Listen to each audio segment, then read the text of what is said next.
Você acorda na sua casa e pega um guarda-chuva. É sábado, dia de faxina. Então, pressiona o botão mágico e os pratos, móveis, paredes, pisos e até mesmo suas roupas no armário ficam totalmente limpos. Assim, tem o resto do dia para fazer o que quiser e, portanto, deita no sofá limpinho com seu livro favorito. Este cenário de ficção científica foi a realidade diária para Frances Gabe por décadas. Ela não limpava a casa e não contratava ninguém para fazer isso. Ainda assim, tudo permanecia perfeitamente limpo. Frances nasceu em 1915 em Idaho, nos Estados Unidos. Seu pai, Frederick, era arquiteto e empreiteiro. A família teve que se mudar muito devido ao trabalho dele, e Frances frequentou 18 escolas primárias. Ela disse que era uma pessoa bem comum e que tudo andava muito devagar na escola. A garota preferia a companhia do pai e dos colegas de trabalho dele. Os observava e aprendeu o ofício deles. Frances se formou na Escola Politécnica de Ensino Médio para Meninas em Portland aos 16 anos. No ano seguinte, se casou. No final da década de 1970, ela estava divorciada e era mãe solteira de 2 filhos. Frances sempre pensou no trabalho doméstico como ingrato e interminável. Um dia, percebeu que tinha geleia de figo escorrendo pela parede. E ficou tão furiosa que decidiu acabar com tudo aquilo para sempre. Ela pegou a mangueira do jardim, limpou toda aquela geleia e começou a projetar sua própria casa autolimpante. A mulher levou mais de uma década e gastou milhares de dólares de suas próprias economias, transformando sua casa em Oregon em uma gigantesca máquina de lavar do chão ao teto. Em 1984, estava tudo concluído. Frances recebeu uma patente oficial dos Estados Unidos por sua construção de edificação autolimpante. Havia 68 equipamentos separados que tornavam a limpeza totalmente automatizada. Cada cômodo tinha sprinklers, aqueles pequenos chuveirinhos contra incêndio no teto. Frances vestia a capa de chuva, pegava um guarda-chuva e apertava um botão para ativá-los. Eles borrifavam água e sabão em movimentos circulares. Depois era tudo enxaguado. O ar quente, então, passava pelas aberturas para secar tudo. Em menos de 1 hora, as paredes, pisos, banheiros, lavabos estavam todos limpos e secos. Os pisos eram revestidos com muitas camadas de verniz náutico e com ligeiro caimento em direção às paredes.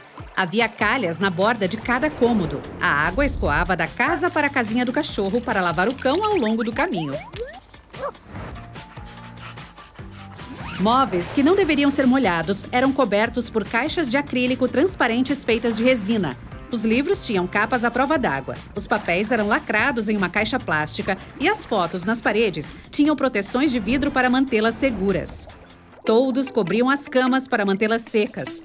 Frances também inventou seu próprio tecido à prova d'água para os estofamentos.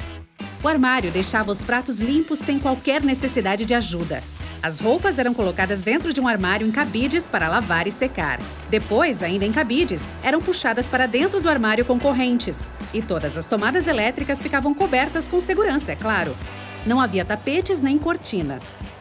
Esses acumuladores de poeira eram proibidos. Às vezes, os canos estouravam e a água espirrava em todas as direções. Mas, no geral, o sistema funcionou sem problemas por cerca de 20 anos. Frances sonhava com mais casas autolimpantes e até prédios de escritórios, hospitais e vilarejos em todo o mundo. A ideia dela era ajudar mães solteiras e mulheres cansadas de limpar, e também pessoas que não conseguem fazer limpeza devido a problemas de saúde. Ela viajou pelos Estados Unidos dando palestras sobre sua invenção e mostrava uma maquete do seu design. Frances apareceu nos jornais e na TV, mas a ideia nunca decolou. Em 2002, a mulher não tinha dinheiro para administrar a casa e renovar suas patentes, que então expiraram. Ela oferecia visitações pela casa, assim recebia algum dinheiro, mas não era suficiente. Além disso, desastres naturais como inundações e terremotos transformaram a casa, que antes era mais limpa, em uma construção desordenada. Em 2009, ela se mudou para um asilo.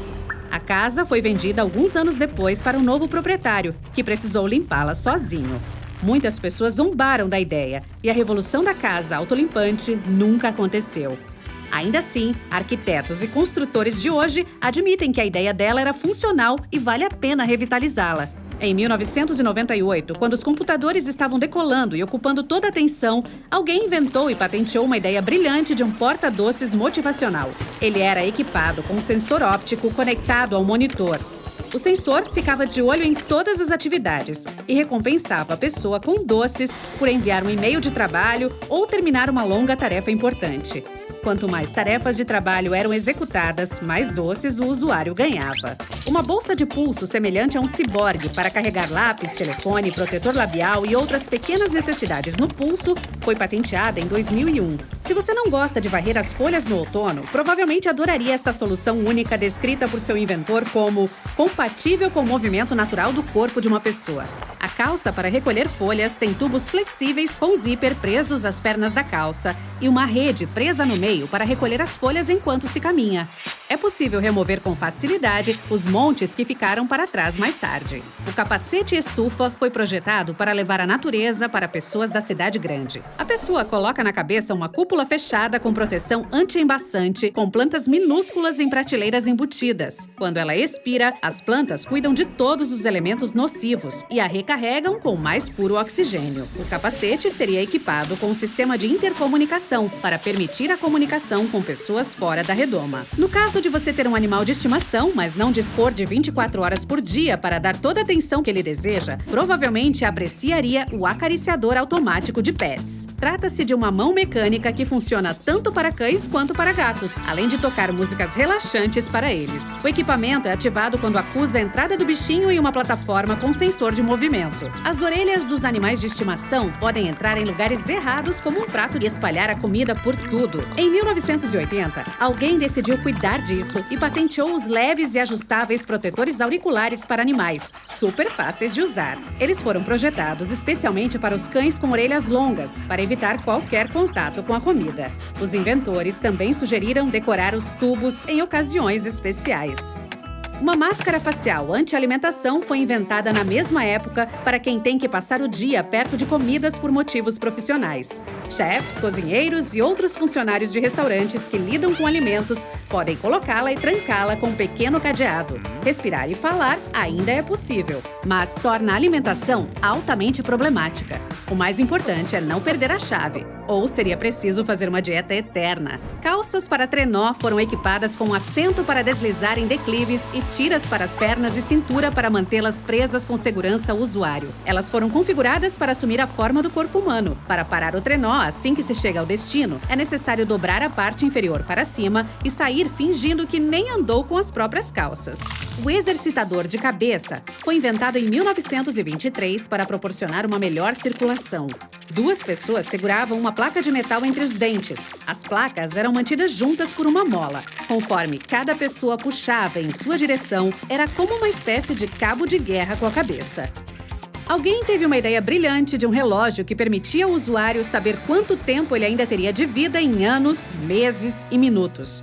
A estimativa de expectativa de vida seria baseada em alguns métodos estatísticos e fatores de saúde pessoal.